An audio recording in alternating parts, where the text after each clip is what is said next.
Bismillahirrahmanirrahim. Assalamualaikum warahmatullahi wabarakatuh. Bismillah, alhamdulillahirabbil alamin. Wa bihi nasta'inu ala umuri dunya waddin, wassalatu wassalamu ala sayyidil mursalin sayyidina wa maulana Muhammadin wa ala alihi wa ashabihi ajmain at-tahirin, amma ba'du. Baik, mari kita lanjutkan ngaji kita di malam hari ini, hari kedua, kitab Ta'limul Muta'allim. Sebelumnya mari kita tawasul kepada mu'allif dan para guru-guru kita, dua orang tua kita dan seluruh kaum muslimin muslimat. Ibtigha'an li mardatillah wa syafaati Rasulillah wa likan salihah wa ila hadratin Nabi Mustafa Muhammad sallallahu alaihi wasallam azwaji wa dzurriyyati wa ali baitil kiram wa ila jami'a baina wa ummatina wa jaddatina masyayikhina wa mutamil sanati ilmina wa nakhususan mu'allifi hadzal kitab Ta'limul Muta'allim ya muslimin muslimat wal mu'minal mu'minat bahri wa bariha. Al-Fatihah. A'udzubillahi minasyaitonir rajim. Bismillahirrahmanirrahim. Ar-Rahmanir-Rahim. Maliki yaumiddin. Iyyaka na'budu wa iyyaka nasta'in. Ihdinas siratal mustaqim. Siratal ladzina an'amta 'alaihim ghairil maghdubi 'alaihim waladdallin. Amin. Wa innama syaraful ilmi. Sebelumnya kemarin telah membahas pasal fi mahiyatil ilmi wal fiqhi. Jadi kemarin membahas tentang definisi atau ta'rif atau pengertian tentang ilmu dan juga fikih serta keutamaannya. Ini kelanjutannya. Wa innama syaraful ilmi, angin pestine sak temene mulyane ilmu iku likaunihi krana anane ilmu ana iku wasilatan dadi lantaran ila taqwa maring takwa alladzi yastahiqu kang khai duweni bihi kelawan ilmu al karamata alladzi yastahiqu kang duweni alladzi yastahiqu kang duweni kang khai bihi kelawan ilmu al karamata ing karamah indallahi ta'ala ana mungguhe Allah ta'ala kalih maluhur sapa Allah. Jadi kemuliaan ilmu itu kenapa ilmu itu menjadi sesuatu yang berharga? Bagaimana orang yang memiliki ilmu itu akan jadi mulia begitu? Karena memang dengan ilmu seseorang akan bisa mencapai, menggapai takwa. Jadi ilmu itu merupakan wasilah. Sekali lagi, ilmu itu merupakan wasilah seseorang untuk takwa kepada Allah Ta'ala. Yang dengan takwa itulah kemudian seseorang akan mendapatkan, memperoleh karomah dari Allah Subhanahu wa Ta'ala. Ini yang saya kira sangat mahal. Ini yang saya kira sangat tidak ternilai harganya. Namun demikian, yang seperti apa yang bisa seperti ini gitu? Bahwa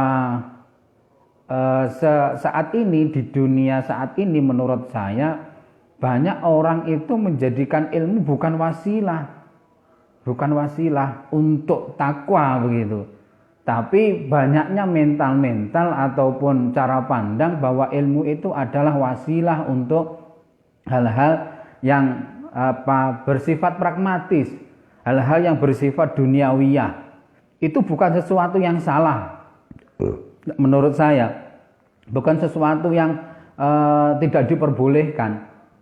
Namun demikian ketika itu menjadi satu-satunya niatan seseorang ketika memperoleh ilmu, kemudian pengen misalnya hidupnya di dunia bahagia, banyak harta dan sebagainya, kedudukannya tinggi dan sebagainya, itu bukan sesuatu yang salah. Namun demikian yang perlu difahami bersama bahwa yang pertama harus ditanamkan bagi setiap hati para thalibul ilmi adalah bahwa ilmu ini wasilah ila taqwa. Ini yang pertama, bahwa ilmu ini adalah mencari keridhaan Allah, itu yang pertama. Soal nanti setelah itu kita dengan ilmu kemudian dapat gelar, setelah dapat gelar misalnya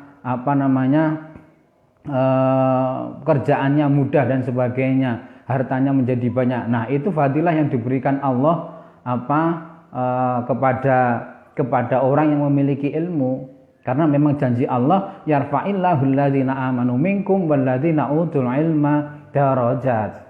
Ini pas janji Allah gitu, janji Allah. Bahwa orang yang beriman, orang yang berilmu, yarfa, itu fi'ilnya mudhari'. Yarfa akan diangkat derajatnya oleh Allah Subhanahu wa taala. Namun dengan yang pertama harus dilandasi dengan iman dulu. Iman baru berilmu, kan begitu. Nah, saat ini banyak dari kita, entah itu mahasiswa, santri, bahkan orang tua yang memiliki cara pandang yang pragmatis itu tadi, bahwa pengen dapat pengen kuliah, pengen akhirnya kerja, enak hidup, ya itu boleh begitu loh. Itu boleh. Namun demikian jangan lupa bahwa yang pertama harus dipahami, ilmu itu wasilah ila taqwa, itu yang pertama. Sementara saat ini di tengah-tengah semakin banyaknya kemajuan-kemajuan ini kadang melalaikan seseorang yang mencari ilmu itu bahwa niatannya tadi itu belum tertata dengan baik. Jadi dia lupa bahwa yarfa'illahul ladzina amanu minkum walladzina utul ilma darajat tadi itu ada iman terlebih dahulu di situ. Ada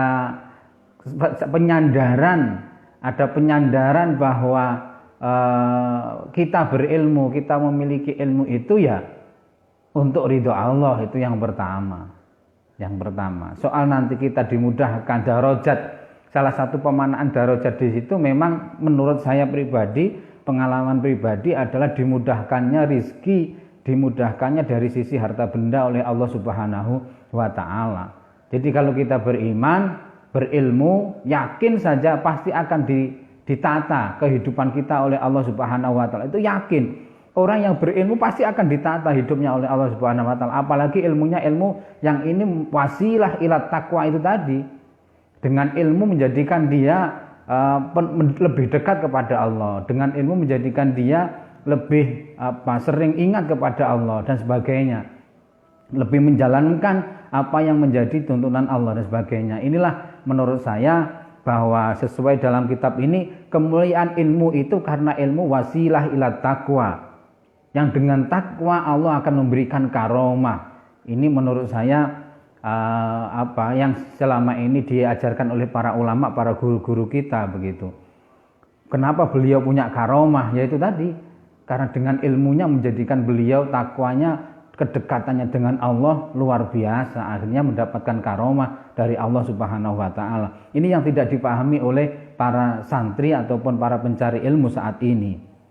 Ini yang disampaikan oleh kitab Ta'limul Muta'alim ini. Wasa'adah, tidak hanya karomah tapi juga sa'adah, akan mendapat kebahagiaan. Wasa'adah talan kebahagiaan al-abadiyat akan abadi. Jadi dengan takwa tadi itu dia berhak mendapatkan karomah dan kebahagiaan dari Allah Subhanahu wa taala. Ini saya kira yang harus kita tanamkan kepada anak-anak kita, kepada peserta didik kita, santri-santri kita dan sebagainya begitu, bahwa ilmu yang dia cari, ilmu yang dia pelajari itu jangan sampai malah menjadikan dia jauh dari takwa, jauh dari Allah Subhanahu wa taala. Kama kaya keterangan kila kang wis dawuhake apa mali Muhammad ibn Hasani kagungane atau mari kedue Muhammad bin Hasan ibn Abdullah putrane Abdullah. Dingendikake apa sing dingendikake syi'run syairnya sebagaimana kalau di pondok sambil dilakukan, sambil kotean atau sambil nabuh apa-apa yang ada di depannya biasanya biar lebih semangat itu. Ta'allam fa innal ilma zainun li ahlihi wa fadlun wa inwanun li kullil mahamidi wa kun mustafidan kulla yawmin ziyadatan minal ilmi wasba fil bukhuril fawaidi tafaqqa fa innal fiqha afdalu qaidi ilal birri wat taqwa wa a'dalu qasidi wal ilmul hadi ila sunanil huda wal hisnu yunji min jami'in syadaidi fa inna faqihan wahidan mutawari'an asyaddu 'ala syaitani min alfi abidi. Ini syair sambil kotekan biasanya. Sambil nyanyi-nyanyi begitu menjadikan santri itu gayeng semangat gitu. Ta'alam sinawa sira. Belajar sira, ngaji sira gitu. Fa innal ilma krana sak temene ilmu iku zainun dadi pepaes li alihi kedue wong kang duweni ilmu.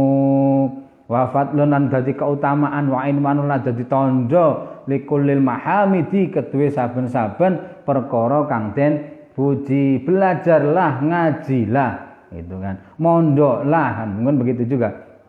Kenapa? Karena dengan ngaji, dengan ilmu tadi itu, ilmu itu akan menjadi perhiasan bagi orang yang memilikinya. Orang yang berilmu bisa kita katakan akan hidupnya bahagia kan begitu. Akan hidupnya di masyarakat itu memiliki tempat tersendiri begitu. Ya karena itu sudah pakem, sudah prinsip. Bukan berarti harus minta dihormati, bukan. Tapi orang yang memiliki ilmu, apalagi ini ilmu yang menjadikan dia dekat kepada Allah, pasti. Kita lihat saja para guru-guru kita, para yai, para bunyai, para ning, para gus itu, karena beliau memiliki banyak ilmu, gitu kan. Maka memiliki tempat di masyarakat, di jamaahnya beliau itu. Ini sudah otomatis begitu, otomatis. Ilmu yang sudah internalisasi dalam diri kita, dalam diri masing-masing orang, akan menjadikan pemiliknya itu memiliki fadlun wa inwanun likulil mahamidi, memiliki keutamaan begitu, memiliki hal-hal yang menjadikan dia itu memiliki tempat yang lebih gitu, tempat yang lebih di tengah-tengah masyarakat. Pun monggo ingkang nderek napa menika ingkang imami misalipun, ingkang mimpin tahlil, ingkang mimpin yasin, ingkang khutbah, ingkang pengaosan niku. Nah, itu sudah pasti. Maka tidak perlu diragukan lagi bahwa fa innal ilma zainun li ahlihi wa fadlun wa imanun likulli mahamidi, itu sudah pasti. Wa kun mustafidan kulla yaumin ziyadatan minal ilmi wasbah fi buhuril fawaidi. Wa kun lan ana sira ana iku mustafidan wong kang alap faedah kulla yaumin ing dalem saben-saben dina, alap faedah ziyadatan ing tambah ing apa minal ilmi saking ilmu. Wasbah lan langio renang sira kabeh fi buhuril fawaidi ing dalem lautane pira-pira faedah. Jadi kita upayakan setiap hari itu kita mustafidan kulla yaumin ziyadatan minal ilmi. Jadi ilmu kita bertambah. Kita upayakan itu. Dan saat ini kita dimudahkan untuk menambah ilmu itu. Baik melalui kalau dulu pasan itu kan harus datang ke pondok dan sebagainya. Lah sekarang banyak sekali para ulama, para gus, para kiai yang ngaji secara online. Dan itu luar biasa menurut saya, dalam artian ilmu yang beliau sampaikan itu banyak sekali, dari mulai organisasi kemasyarakatan, dari mulai organisasi kampus, dari pesantren, dari banyak sekali yang melakukan pengajian kitab-kitab itu, pembalah kitab-kitab di masa Ramadan seperti ini. Dan ini kemudahan bagi kita untuk menambah ilmu. Namun demikian kita saksikan ternyata juga tidak begitu semuanya terus kita semangat untuk mencari ilmu, ternyata juga tidak. Nah, ini saya kira kembali kepada diri kita masing-masing. Ya. Wasbah fi buhuril fawaidi, dan berenanglah gitu ya. Berenanglah dalam lautan kemanfaatan. Banyak sekali manfaatan itu, maksudnya apa? Ya, nilai-nilai, ajaran-ajaran, kebaikan-kebaikan, ilmu-ilmu yang ada, yang terkandung dalam kitab-kitab itu dari para ulama itu, entah itu kitab yang klasik, kitab kuning, ataupun kitab-kitab yang modern begitu, itu semuanya adalah lautan di mana kita bisa berenang di sana, kita renangi. Mau ilmu apapun ada di situ kan begitu. Saat ini kita dimudahkan itu. Kalau dulu kita harus pasang, kita harus dari satu pondok ke pondok yang lain dan lain sebagainya. Ini saya kira saat ini kita dimudahkan. Namun ternyata dengan kemudahan-kemudahan itu bukan malah kita semangat mencari ilmu, tidak. Bayangkan kalau zaman dahulu para guru-guru kita, para kiai kita itu harus kilatan ke sana untuk ngatamkan kitab-kitab besar gitu kan. Kilatan ke pondok ini, ke kiai ini dan sebagainya. Itulah pengembaraan ilmu para guru-guru kita. Makanya beliau sanatnya banyak sekali dalam artian jelas keilmuannya karena langsung dibimbing, langsung diberi sanad ilmu oleh para guru-guru para kiai-kiai sepuh begitu. Dan itu seolah-olah berlomba-lomba zaman dahulu, berlomba-lomba. Sekarang sudah dimudahkan seperti ini, ternyata ya terlihat belum sesemangat para ulama-ulama dahulu begitu. Tafaqqah fa innal fiqha afdalu qaidi ilal birri wat taqwa afdalu wa a'dalu qasidi. Tafaqqah ajiyo fikih sira, sinau fikih sira. Fa innal fiqha para sak temen ilmu fikih iku afdalu qaidin. Luweh api-apike afdalu qaidin, luweh api-apike dalil begitu ya. Ilal birri, luweh api-apike kang nuduhake gitu. Qaid itu juga bisa panglima.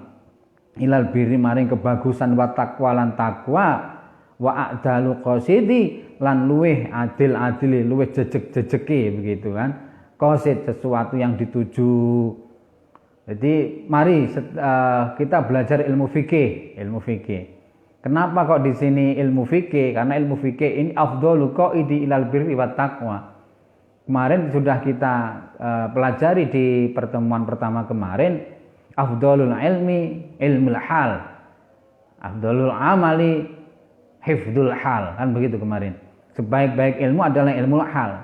Nah, ilmul hal ini diantara salah satunya apa? Ya fikih ini, karena dengan fikih kita akhirnya bisa belajar di situ bagaimana mengenal bersuci, mengenal najis, mengenal wudu, yang itu menjadi perantara atau menjadi hal-hal yang wajib kita pelajari karena sholat itu kewajiban, kan begitu. Maka wajib kita belajar fikih. Nah, di sini fikih itu afdalu qaidi ilal birri wat taqwa wa a'dalu qasidi. Sebaik-baik hal, sebaik-baik penuntun, sebaik-baik dalil begitu yang menunjukkan kepada kebaikan, kepada ketakwaan gitu, kepada kebaikan dan ketakwaan. Tanpa fikih kita tidak bisa mengenal hal-hal yang berkaitan dengan sholat. Bagaimana kita bisa kenal apa itu macam-macam air atau aksamul miyah misalnya. Ada tohir, ada tohir ghairu mutahhir, ada tohir mutahhir, tohir ghairu mutahhir, ada mutanajjis, ada musyammas dan sebagainya. Dari mana kalau tanpa fikih? Makanya fikih di sini termasuk afdalu qaidi ilal birri wat taqwa wa a'dalu qasidi. Wal ilmul hadi ila sunanil huda wal hisnu yunji min jami'i syadaidi. Wa ya fikih iku ilmu al hadi kang nuduhake ila sunanil huda maring dalane pituduh. Huwa ya fikih iku al hisnu kang dadi benteng yunji kang nyelametake apa hisn minal jami syadaidi saking sekabehane pira-pira bencana begitu. Fikih itulah ilmu yang akan menunjukkan kita pada jalan-jalan petunjuk. Ya. Dengan fikih juga itu menjadi benteng yang bisa menyelamatkan kita dari banyak bencana-bencana. Contoh, misalnya ketika ada yang kencing, misalnya begitu ya. Saat ini yang fenomena kurang begitu diperhatikan adalah najis-najis itu. Bagaimana najis-najis itu kemudian dia tiba-tiba mau sholat, padahal dia barusan dari kamar mandi, kakinya belum dicuci dengan merata dengan air, bahwa kakinya tadi ketika dia BAB atau BAK kena najis gitu kan, terciprat tadi misalnya begitu. Nah, ini juga menjadi catatan menurut saya sangat penting. Makanya ada fikih di sini. Kemudian nanti kalau fikihnya sudah mapan, itu ada usul fikih, ya gitu kan. Baik, pun lanjut. Fa inna faqihan wahidan mutawari'an asyaddu 'ala syaitani min alfi abidi. Fa inna faqihan, karena sak temene wong kang ahli fikih siji, wahidan ya siji mutawarian kang wirai iku asyaddu luwih banget ala syaitoni luwih banget den wedeni ala syaitoni ngatasé setan min alfi abidin tinimbang wong 1000 ahli ngibadah. Bahwa orang ahli fikih yang wirai, ahli fikih satu yang wirai itu berarti menjaga kehormatan dia, menjaga karakter dia begitu ya, menjaga kehormatan dia dan karakter dia begitu. Itu lebih ditakuti oleh setan daripada 1000 orang ahli ibadah tapi tidak mengenal agama, tidak mengenal fikih tadi itu. Kenapa? Orang ahli fikih dalam setiap langkahnya dia pasti akan berdasarkan dalil fikih, berdasarkan petunjuk-petunjuk hukum-hukum agama kan begitu. Dia dari rumah setelah wudhu, ketika wudhu saja sudah berdoa. Dalam membasuh muka Allah mau bayyid wajhi yauma tabyaddu wujuh wa taswaddu wujuh misalnya. Ada doanya semua, ada aturannya semua. Kemudian pakai baju, ada doanya. Kemudian dia ke masjid, sebelum masuk masjid ada doanya. Nanti tahiyatul masjid. Semua diilmoni begitu. Semua diilmoni oleh orang ahli fikih. Apalagi di situ punya sifat tambahan yaitu mutawarian, orang yang wirai, yang menjaga dirinya dari hal-hal yang syubhat, menjaga dirinya dari hal-hal yang bisa mengurangi derajat kehormatan dia. Ya bukan berarti kita minta dihormati, sekali lagi bukan. Tapi kan seseorang itu butuh menjaga itu semua, itu. Tidak seenaknya saja hidup di mana-mana begitu. Makan misalnya. Ini juga sulit. Saya sendiri juga ini juga menjadi wasiat ataupun menjadi pengingat bagi saya diri sendiri juga, diri pribadi saya sendiri. Jadi setan lebih takut daripada orang ahli ibadah tapi tanpa ilmu, itu tadi maksudnya. Itu syair yang disampaikan oleh Muhammad bin Hasan bin Abdullah. Jadi bagaimana kemuliaan ilmu, apalagi di situ ada fikih. Dan fikih ini saya kira masih ada kaitannya dengan kemarin ilmul hal. Afdalul ilmi ilmul hal wa afdalul amali hifdzul hal. Hifdzul hal itu termasuk menjaga kondisi saat ini, berarti menjaga kondisi kualitas sholat kita. Kan begitu. Sholat akan berkualitas manakala ada ilmunya tentang sholat. Hal-hal yang berkaitan menuju sholat itu berarti menjadi wajib, menjadi fardu kan begitu ya. Lanjut. Wa kadzalika fi sairil akhlaqi wa kadzalika lan kaya mengkono-mengkono mazkur saking pundi saking kefarduane ilmu ahwalil qalbi tadi.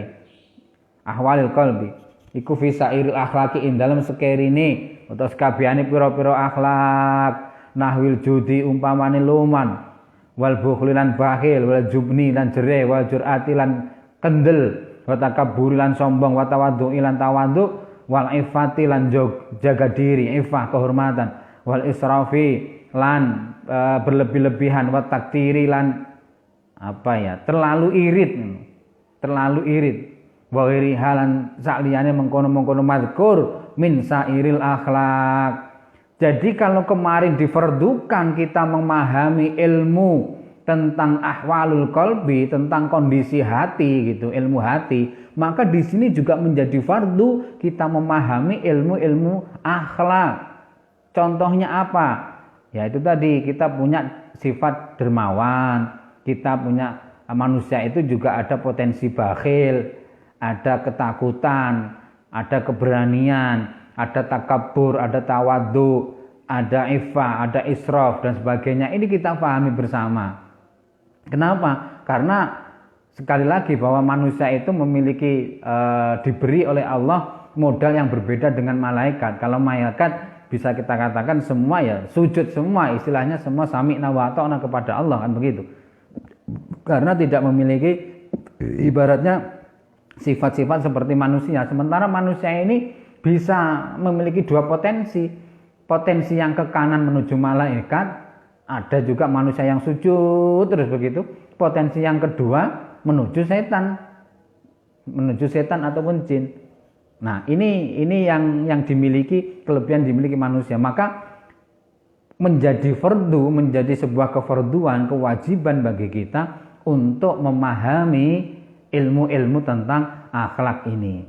Bahkan kalau kita lihat misalnya dalam kitab-kitab Adabul Alim wal Muta'alim dan sebagainya, misalnya para ulama-ulama zaman dahulu, ya al-adabu fauqal ilmi, bahwa adab itu di atasnya ilmu, dalam artian adab terlebih dahulu yang dipelajari sebelum ilmu. Nanti dalam kitab Adabul Alim ada, di sini pun sebenarnya juga ada nanti ya. Baik, wa ghairiha fa innal kibra wal bukhla wal jubna wal israfa, karena sesungguhnya fa innal kibra mongko sak temene gumedhe to sombong, wal bukhla lan bakhil, wal jubna lan wedi, wal israfa lan leleluwian iku haramun haram, wala yumkinu lan ora mungkin apa ataharusun jagong anha saking sifat al-mazkur tadi itu, dari sifat-sifat tersebut, illa bi ilmiha kejaba kelawan ngaweruhi utawa kejaba kelawan ngilmoni, begitu si akhlak sifat itu yang terakhir tadi. Jadi kenapa gitu kita pahami, karena sombong, bakhil, takut, berlebih-lebihan itu sesuatu yang haram, sesuatu yang dilarang begitu. Maka tidak mungkin menjaga diri dari sifat-sifat tersebut kecuali kita memiliki ilmu tentang sifat tersebut. Kita memahami tentang sifat tersebut gitu. Sombong misalnya, dengan sombong inilah akhirnya saat itu setan ataupun setan akhirnya dikeluarkan karena sombong ini tidak mau menyembah tidak mau sujud kepada Nabi Adam. Dia bilang, saya tercipta dari api sementara Adam dari tanah, saya lebih mulia daripada Adam gitu.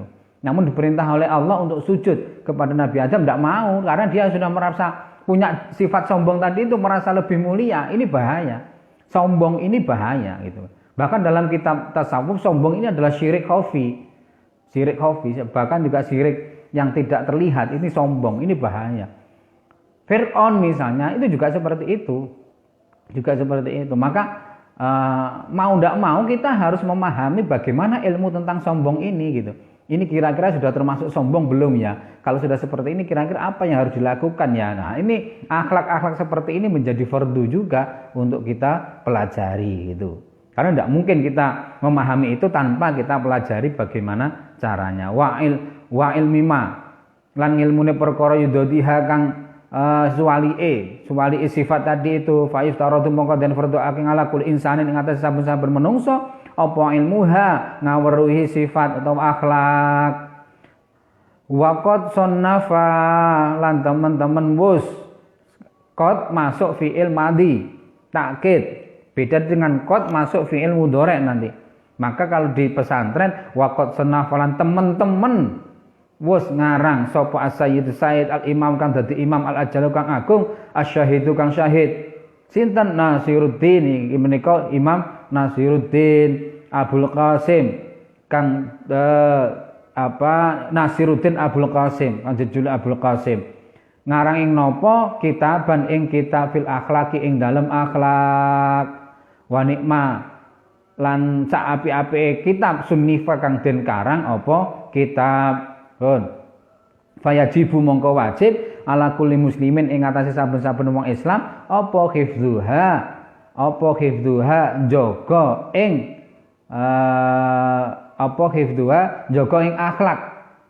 akhlak. Akhlak termasuk tadi yang sombong, bakhil, takut, berlebih-lebihan dan sebagainya tadi itu. Ini menjadi wajib kita pahami gitu, menjaga itu semua. Wa amma hifdzuma lan anapun jaga perkara yakau kang tumiba, yakau kang terjadi tumiba fi ba'dil ahayini ing dalam sebagian pira-pira mangsa fa fardun mongko dadi fardhu ala sabilil kifayati ing atase dalane alap cukup idza qoma alikane wis jumenengi bi kelawan mas sapa ba'du sebagian fi baldatin ing dalam suwijine daerah gitu, negara sakota mongko gugur anil bakina ing atase sekerine fa ilam yakun mongko lamun ora ana fil badati ing dalam negara ing daerah kala wau sapa man wong yakumu kang bakal jumenengi sapa man bihi kelawan yaku mongko jumen kelawan man istaraku mongko sekutonan bersekutu bareng-bareng begitu sapa wong akeh jami'an halis kabehane fil ma'sami ing dalem dosa. Jadi ini pada suatu kondisi begitu bahwa menjaga sifat-sifat tadi itu pada suatu saat menjadi fardu. Fardunya fardu kifayah. Fardu kifayah itu ya ini tadi idza qoma bi al-ba'du fil basaqata. Jadi kalau ada satu orang yang sudah melakukan itu, maka sudah habis, sudah hilang kewajiban atau kefarduan bagi orang lain. Fa'ilam yakun, tapi ketika tidak ada satupun dalam satu daerah itu seseorang yang melakukan menjaga sifat-sifat tadi itu, gitu kan. Maka semua orang yang ada dalam satu wilayah tersebut terkena dosa. Kalau sudah seperti itu bagaimana? Kalau tidak ada satu orang yang menjalankan bagaimana? Fayajibu mongko wajib malal imami ing atase pemimpin apa ayak murahum yen to perintah sapa imam hum ing wong akeh. Imam di sini ya kalau zaman dahulu kan khalifah begitu ya. Mungkin kalau saat ini ya bukan khalifah. Posisinya sudah berbeda dan kondisinya sudah berbeda dengan zaman dahulu. Kalau menurut saya mungkin ini bisa ya kalau di kita bisa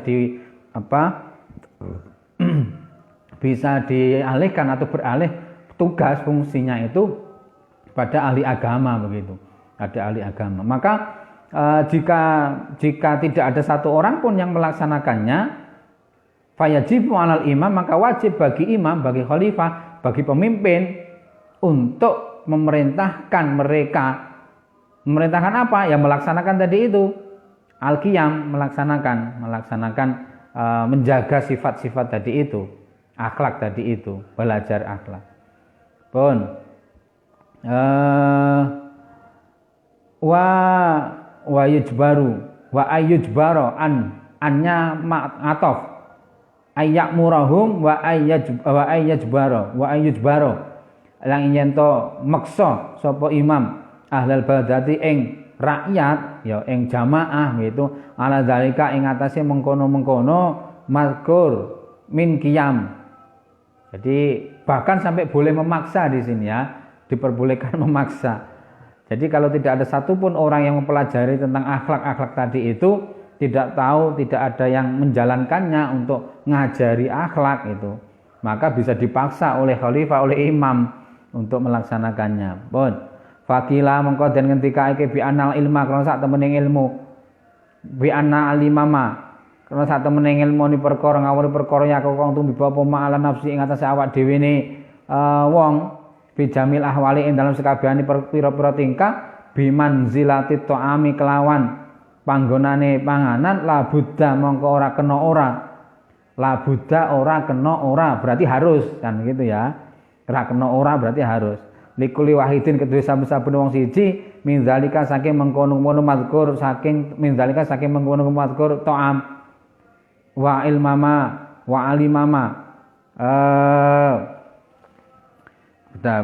la buddha mingkul wahid min zalika wa ilmama lan ngawuri perkara wa ilmama lan ana tadi ngawuri perkara ya kang tumiba apa ma fi ba'dil ahayini ing dalam sebagian atau sekerine pira-pira tingkah atau pira-pira wektu bimanzilati dawai kelawan panggonane penyakit yahtaju kang butuh ilaihi maring dawa fi ba'dil awqati ing dalam sebagian pira-pira waktu.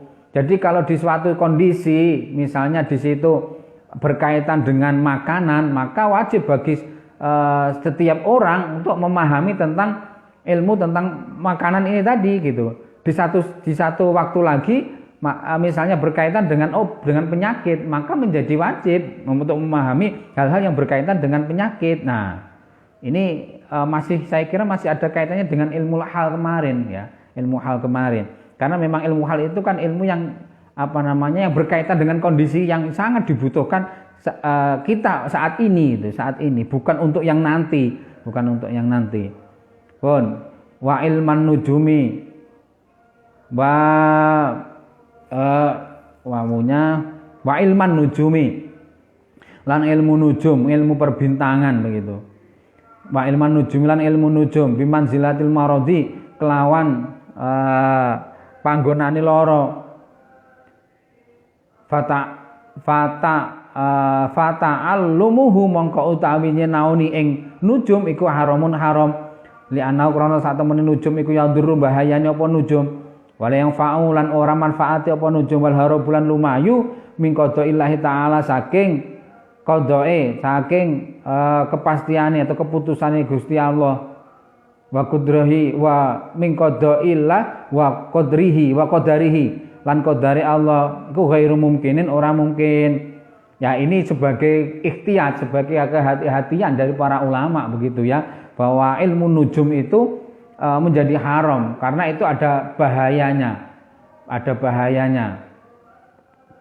bahayanya karena seseorang bisa jadi dengan belajar ilmu nujum ini, ilmu perbintangan ini ya, dia akan mencoba lari dari kodoknya Gusti Allah, dari kodrat iradanya Gusti Allah gitu. Dan itu tidak mungkin kan begitu ya, tidak mungkin. Oke, pun lanjut. Fayam bagi mongko sayubjo. Dari dulu kok sayubjo terus ya. Fayam bagi mongko sak tulung agung. Fayam bagi mongko sebaiknya mongko sayubjo likuli muslimin kedue saben wong Islam. Apa ya stagila ing yen ketungkul sapa kuli muslim. Bijami auqati ing dalam sekabehane pira-pira wektune muslim. Bizikrillahi kelawan zikir ing Allah taala kalih maluhur sapa Allah bizikrillah wa bidu'ai lan kelawan doa wa tadarrui lan tadarru DPDP kalau para kiai maknanya DPDP berarti sangat rendah begitu ya di hadapan Allah wa qiraatil qur'ani lan maos Al-Qur'an wa shadaqati lan sedekah ada fiati kang iso nolak apa sedekah lil balai maring bencana wayas alu lan nyuwun sapa kulli muslim Allah ing Gusti Allah taala kalih maha luhur sapa Allah nyuwun apa al afa ing ya pangapura wal afiyah sehat wal afiyah kan begitu ya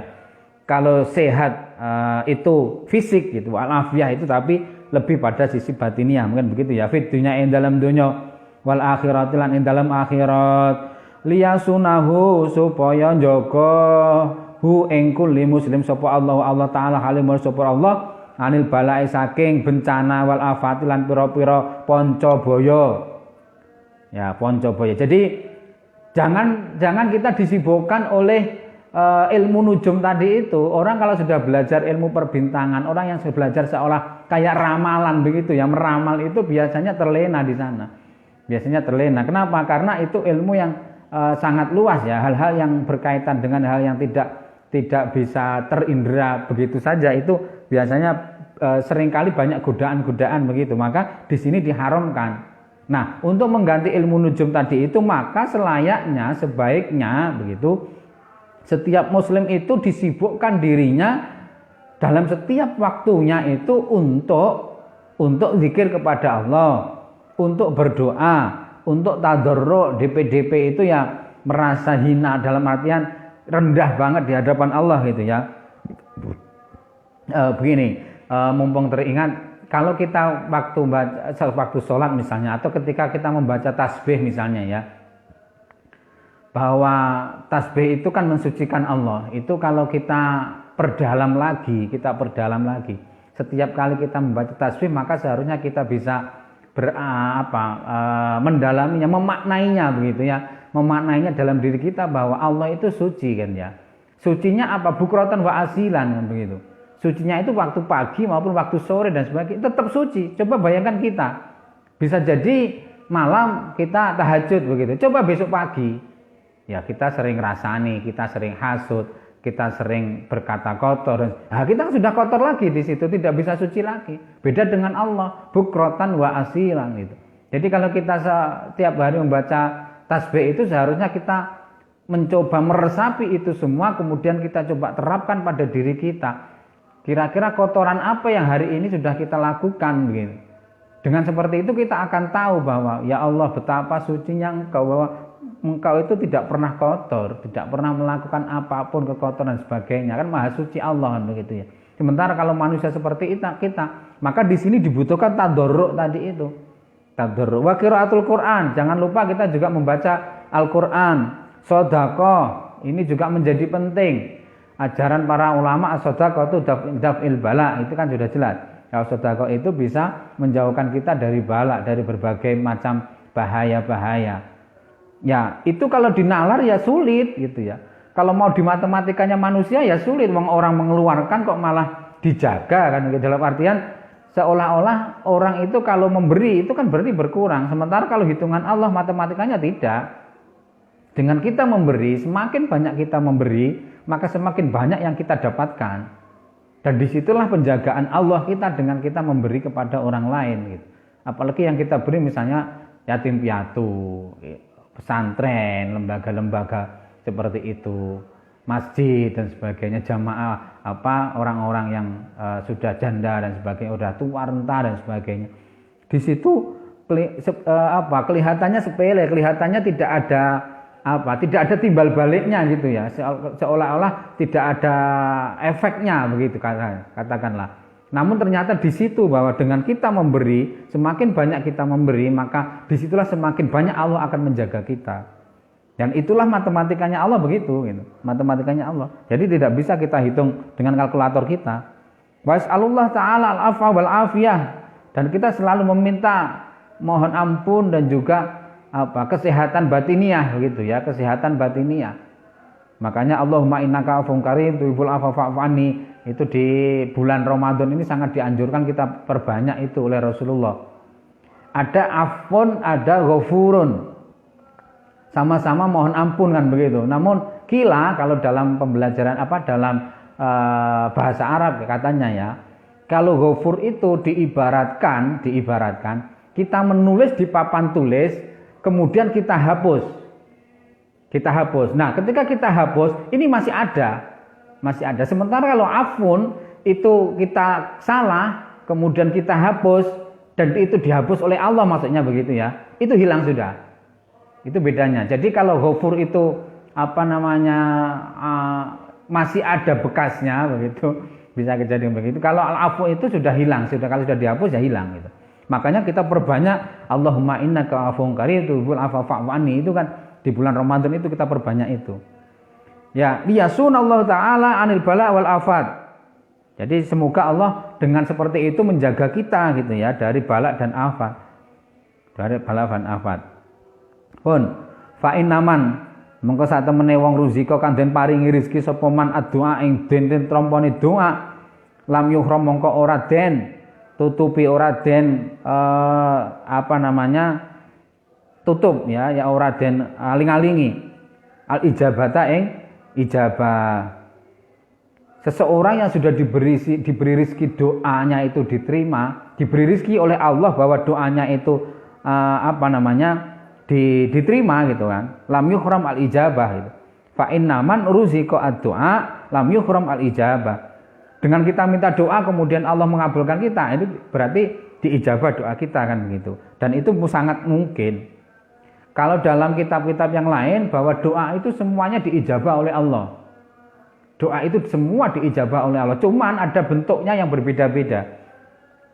Ada doa yang langsung kontan, cespleng gitu. Ya Allah, saya pengen sehat, langsung dikasih sehat oleh Allah Subhanahu wa taala. Itu langsung.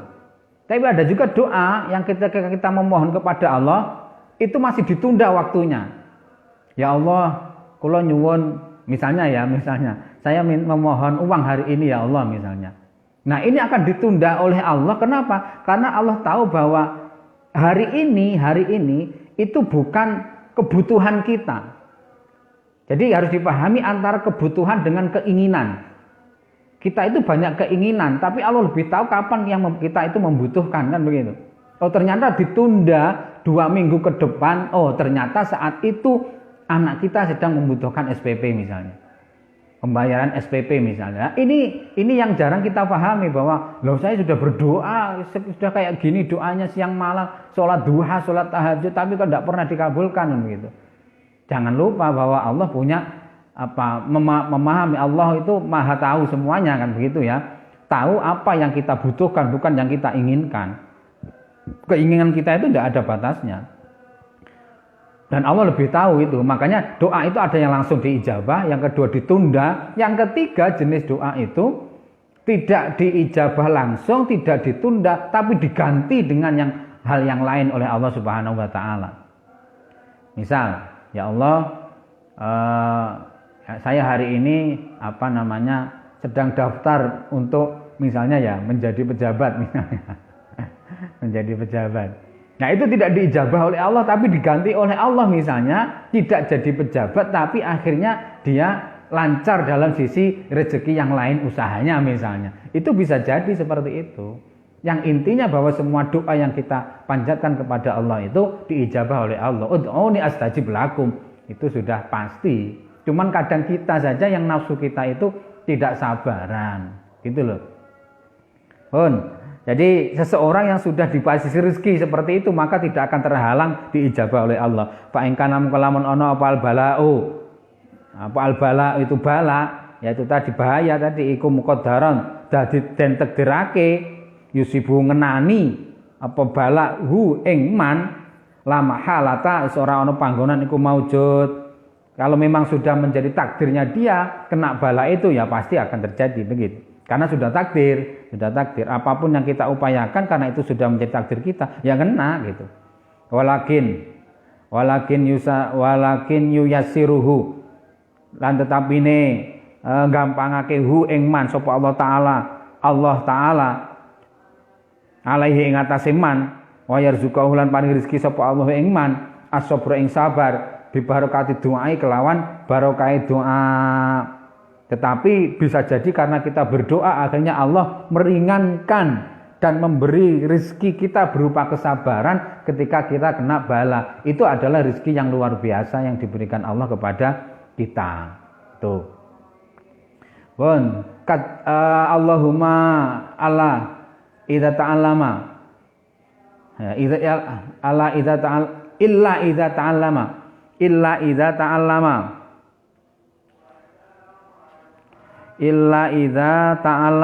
Allahumma illa idza ta'allama ya. Illa idza ta'allama angin arikalane sinau sapa man minan nujumi saking ilmu nujum qadroma ing kira-kirane perkara yang arifu kang ngaweruhi kelawan ngaweruhi apa ilmu nujum tadi itu al-qiblata ing kiblat wa awqatas sholati lan pira-pira wektu salat faya juzu mongko wenang apa zalika mengkono-mengkono ta'alam.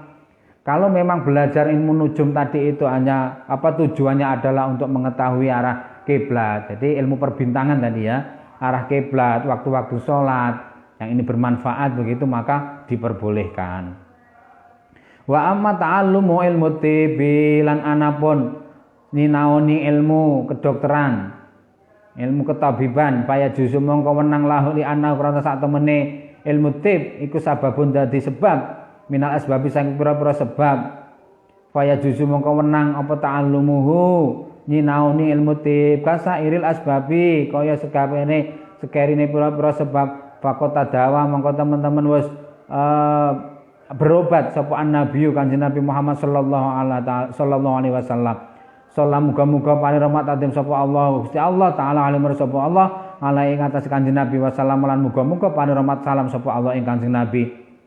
Jadi kalau kita belajar adapun belajar ilmu kedokteran, ilmu tib itu boleh, gitu kan? Itu boleh karena di sana itu kita bisa mendiagnosa gitu ya, mengetahui sebab-sebab penyakit itu apa dengan ilmu tib itu sehingga kalau sudah seperti itu kita bisa tahu oh ini obatnya kan begitu.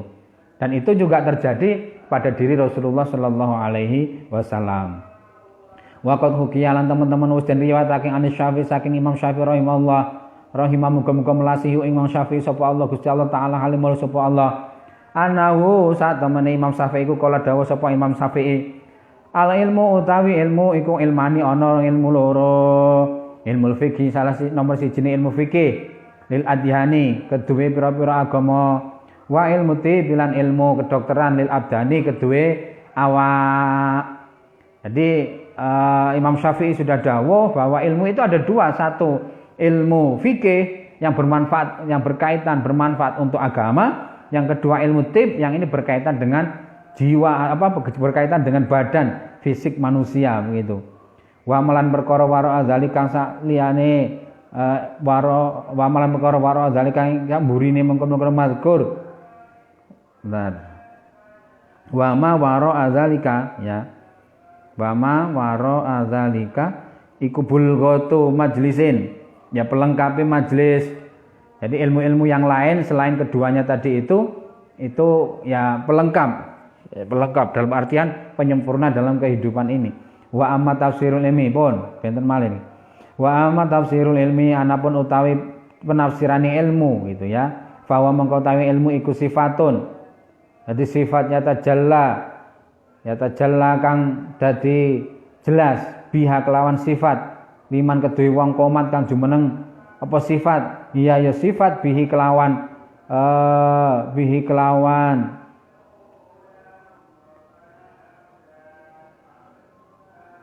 mausul bihi kelawan hiya ya al madhkuru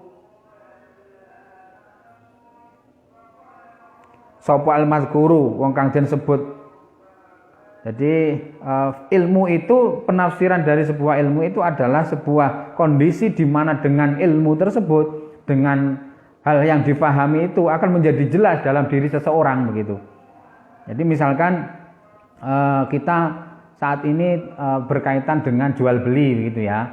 Maka ketika kita di situ ada hal-hal yang bisa menjadikan kita paham terkait jual beli. Oh kalau seperti ini caranya, oh kalau kirim begini, oh kalau pesan seperti ini, kalau bayar seperti ini misalnya, kalau hutang seperti ini. Nah itulah ilmu itu ya, itulah ilmu. Sesuatu yang dengan sesuatu itu seseorang bisa menjadi jelas terkait hal-hal yang berkaitan dengan terkait kondisi kebutuhan yang ada pada dia.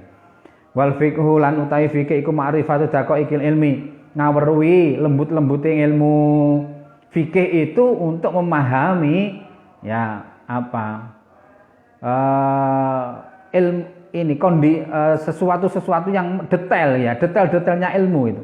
Detailnya ilmu. Kala ngendika sapa Abu Hanifah, Imam Abu Hanifah rahmatullahi taala alaih. Rahmatullahi utawi rahmat Gusti Allah taala halimu sapa Allah iku alaihi muga tetep ing atase Abu Hanifah. Amin.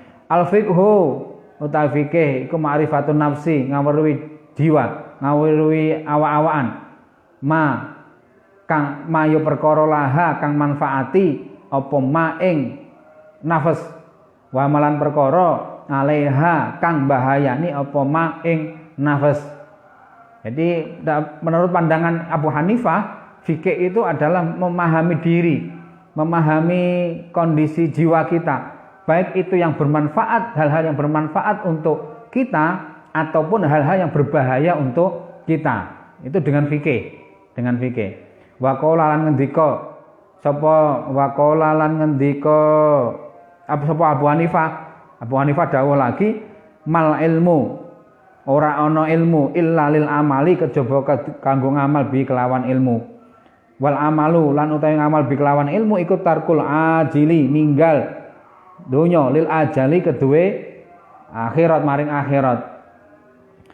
Abu Hanifah dawuh lagi bahwa tidak ada ilmu itu kecuali untuk diamalkan. Jadi ilmu apapun itu ya, ilmu apapun itu harus diamalkan. Al ilmu bila amalin kasyajari al ilmu bila amalin kasyajari bila samrin kan begitu ya.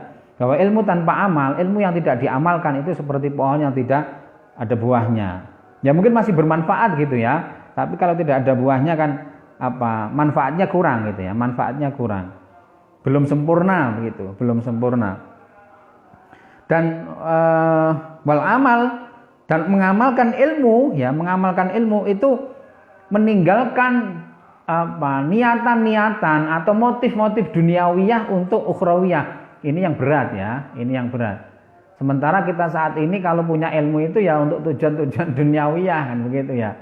Tujuan duniawiyah biar enak hidupnya dan nyaman begitu misalnya dan sebagainya, bisa refreshing kemana-mana dan sebagainya. Ya itu boleh, sekali lagi itu tidak dilarang ya oleh agama. Namun jangan sampai itu menjadi tujuan utama ketika kita memiliki ilmu dan mengamalkannya begitu. Jadi menurut Imam Abu Hanifah wal amal bihi mengamalkan ilmu itu meninggalkan motif-motif sisi-sisi keduniaan untuk tujuan akhirat. Payang bagi mongko sayugya, payang bagi mongko satulung agung. Jugjanya diganti. Payang bagi mongko sayugya lil insani kedue menungso apa Allah yakfula ing yen ora lali sapa insan an-nafsi saking awak dhewe insan wa amalan perkara yang fa'akan manfaati yang fa'akan manfaati apa ha ing nafas wa amalan perkara ya duruha kang bahayani apa ha ing nafas fi awaliha ing dalem kawitane nafas wa ukhraha lan akhirate nafas. Bentar. Ya, fi aulaha ya. Bentar.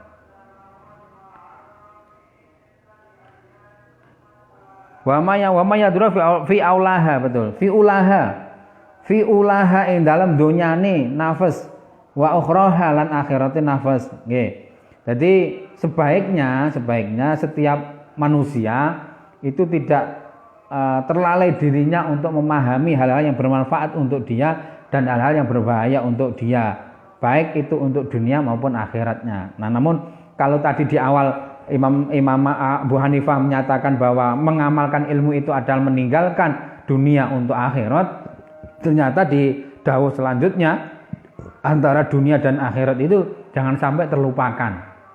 Jadi seimbang begitu ya. Kalau bisa, kalau tidak bisa ya paling tidak terlalu jomplang begitu kalau ditimbang.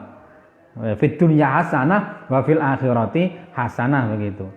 Pun fa wa ayastajliba yang nonton narik maing perkara yang fa'u kang manfaat apa maha ing nafas wa yajtani balan ngedoi sapa maing perkara yang duruh kang bahayane apa maha ing nafas.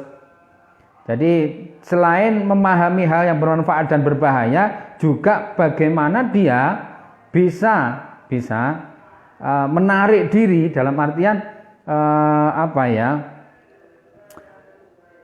kalau dalam keterangan di dalam itu bahwa yang bermanfaat itu misalnya ada kebaikan-kebaikan, ada pahala-pahalanya begitu.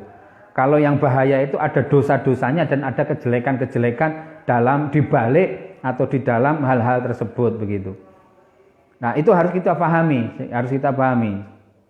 Jangan sampai lalai kita memahami sehingga kehidupan kita setiap hari demi hari itu akan ya selalu terkontrol. Oh, ini sesuatu yang bisa ada mendatangkan kebaikan, mendatangkan pahala. Oh, dengan seperti ini misalkan saya sudah memberi orang lain tapi ternyata menjadikan saya sombong misalnya. Nah, ini juga bisa menarik asam kan, bisa menarik sayyiat. Maka itu harus kita pahami ilmu-ilmu seperti itu gitu. Jangan sampai lupa. Wa yajtani bulan ngedoi ma ing perkara yadru kang bayani apa mah ing nafas kailayakuna supaya ora ana apa akluhu akale insan wa ilmu lan ilmune insan hujatan ing dadi alasan alai ngaten insan faisdada mengko dadi tambah apa ning ukubatan ya patrapane siksane gitu kan. Naudzu nyuwun kabaroksa kita billahi kelawan Gusti Allah min suktihi saking bendune Allah wa iqabihi lan siksane Allah. Jadi dengan seperti itu ketika kita memahami mana yang manfaat, mana yang membawa kebaikan, mana yang bahaya dalam artian membawa kejelekan, membawa dosa dan sebagainya, maka menjadikan tidak akan menjadikan alasan-alasan menjadikan penyebab gitu ya, penyebab kita itu akan kena tambah dosa gitu ya, kena tambah dosa karena kita sudah memahami itu. Pun waqat waroda lan teman-teman wis tumeka fi manaqibin ilmi ing dalem keistimewaan ilmu begitu ya, manaqib pira-pira keunggulan ilmu wa fadhaili lan keutamaan ilmu apa ayatun pira-pira ayat wa akhbar lan pira-pira khabar hadis sahihhatun kang sahih masyhuratun kang masyhur lam nastahil kan ora ketunggal sapa kita bidzikriha kelawan nyebutake ing ayat wa akhbar kaila yatul supaya drapun ora utawa supaya ora dawa apa alkitabu kitab. bahwa sudah banyak sekali yang menjelaskan tentang keutamaan dan keistimewaan ilmu itu dari ayat. Termasuk tadi yarfa'illahu alladzina amanu minkum walladzina utul ilma darajat misalnya. Ataupun hadis, akhbar yang sahihah masyhurah misalnya. Misalnya man salaka tariqan yaltamisu bihi ilman sahalallahu tariqan dakhalal jannah misalnya.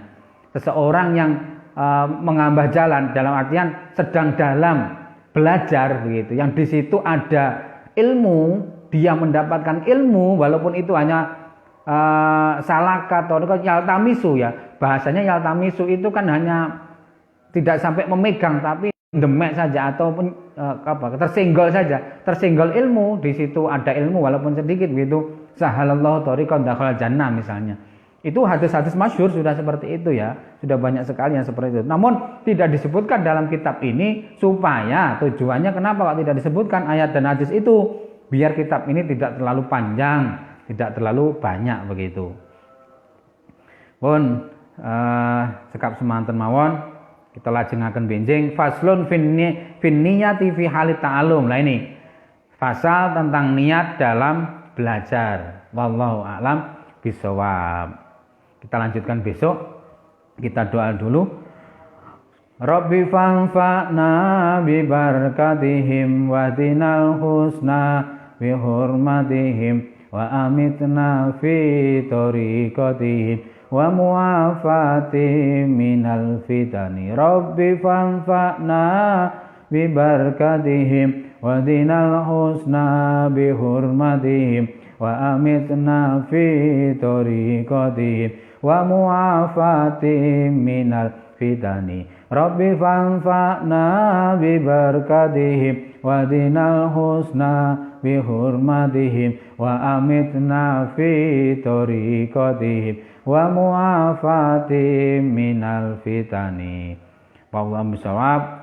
Mohon maaf jika ada kekurangan dan khilafan dari saya, kesalahannya baik cara membaca maupun cara memaknainya ataupun cara memahaminya dan sebagainya, mohon maaf.